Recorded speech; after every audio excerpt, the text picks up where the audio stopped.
ప్రజలందరికీ నా యొక్క నమస్కారాలు. నేను మీ మందా శ్రీనివాసరావు, స్వతంత్ర అభ్యర్థి, అద్దంకి నియోజకవర్గం. చదువుకున్న నిరుద్యోగులు సంవత్సరం వేల మంది నిరుద్యోగులుగా మారుతున్నారు. ఉపాధి అవకాశాలు లేవు.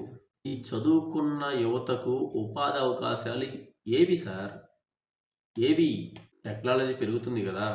మన ప్రాంతంలో ఉన్న నిరుద్యోగులకి ఈ యొక్క భారతదేశాన్ని గొప్పగా అభివృద్ధి చెందాలంటే యువత వలనే సాధ్యం.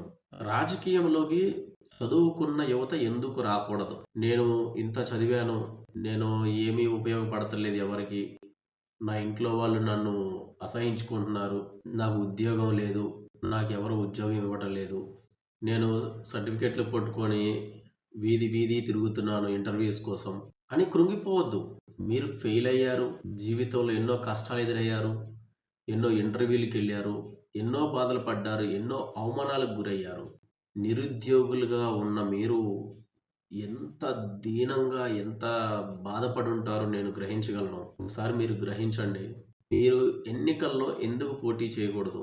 మీరు ఉద్యోగానికి ఏ అప్లికేషన్ ఫిలప్ చేయాలి, ఏ ఫొటోస్ ఇవ్వాలి, పాస్పోర్ట్ సైజ్ ఫోటోలు, ఎలాంటి అప్లికేషన్ ఫిలప్ చేయాలి, నోటిఫికేషన్ ఎప్పుడు పడుతుంది, రిలీజ్ ఎప్పుడు అవుతుంది, ఇట్లాంటివన్నీ చూస్తారు.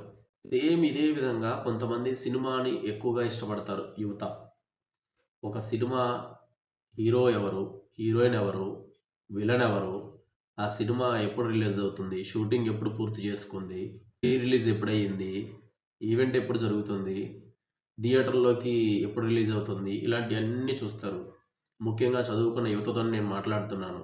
ఇలా మనం అన్నీ చూస్తాం. ఒక పక్క ఉద్యోగాలకు వెళ్తే ఏ నోటిఫికేషను ఎప్పుడు పడుతుంది ఇవన్నీ చూస్తాం. సినిమా చూస్తేనేమో ఎప్పుడు రిలీజ్ అవుతుంది ఇవన్నీ చూస్తాం. నెంబర్ వేసుకుంటాం, మన ఫ్రెండ్స్తో చర్చించుకుంటాం, అన్నీ జరుగుతాయి. ఇంటర్వ్యూకి వెళ్ళేటప్పుడు మన ఫ్రెండ్స్తో చర్చించుకుంటాం, మన బంధువులతో చర్చించుకుంటాం, సినిమాకి వెళ్ళేటప్పుడు మన ఫ్రెండ్స్తో బంధువులతో చర్చించుకుంటాం. ఇలా ఇవన్నీ జరుగుతున్నాయి. ఎన్నికల సమయంలో మీరు ఒక ఎమ్మెల్యేగా ఎందుకు పోటీ చేయకూడదు? ఒక ఎంపీగా ఎందుకు పోటీ చేయకూడదండి?